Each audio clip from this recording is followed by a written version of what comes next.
Hi అండి. ఈరోజు మీకు ములక్కాయ టమాటా కర్రీని అయితే చూపించబోతున్నాను. నార్మల్లో బౌల్లో కంటే ప్రెషర్ కుక్కర్లో చాలా టేస్టీగా ఉంటుంది. చాలా త్వరగా కూడా అయిపోతుంది. ములక్కాయలు నార లేకుండా మంచి చిన్న ముక్కలుగా కట్ చేసి పక్కన పెట్టేసుకోవాలి. ముందుగా ప్రెషర్ కుక్కర్లో ఒక 4 టేబుల్ స్పూన్ ఆయిల్ వేసేసుకోవాలి.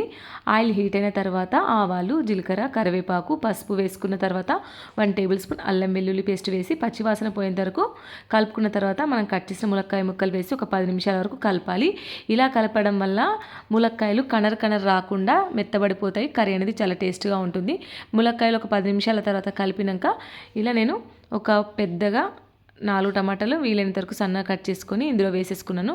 టమాటా ముక్కలు కూడా వేసేసి టమాటాలు కూడా సాఫ్ట్గా మగ్గేంత వరకు ఆయిల్లోనే కలపాలి. ఫస్ట్ వాటర్ అసలు పోయొద్దు. ఈ టమాటాలో నుండే వాటర్ మొత్తం బయటికి రిలీజ్ కావాలి. ఇప్పుడు టమాటాలు సాఫ్ట్గా మగ్గిన తర్వాత రుచికి సరిపడా సాల్ట్, చిల్లీ పౌడర్, ధనియా జీరా పౌడర్, 1 టేబుల్ స్పూన్ నువ్వుల పొడి వేసేసి చక్కగా కలుపుకొని టమాటాలు చూడండి ఎంత సాఫ్ట్గా మగ్గిపోయినాయి. ఆ టమాటా వాటరే సరిపోతుంది. కాకపోతే మనం మూత పెడతాం కాబట్టి ఒక హాఫ్ గ్లాస్ వరకు వాటర్ పోసేసి జస్ట్ 2 విజిల్స్ వచ్చేంత వరకు ఉడికించాలి. ఆవిరిపోయిన తర్వాత తీసి చూస్తే మనకి ఎంతో టేస్టీగా ప్రెషర్ కుక్కర్లో 5 నిమిషాల్లో ములక్కాయ టమాటా కర్రీ రెడీ. మీరు ఈ విధంగా తప్పకుండా ట్రై చేయండి. చాలా టేస్టీగా ఉంటుంది. Please subscribe.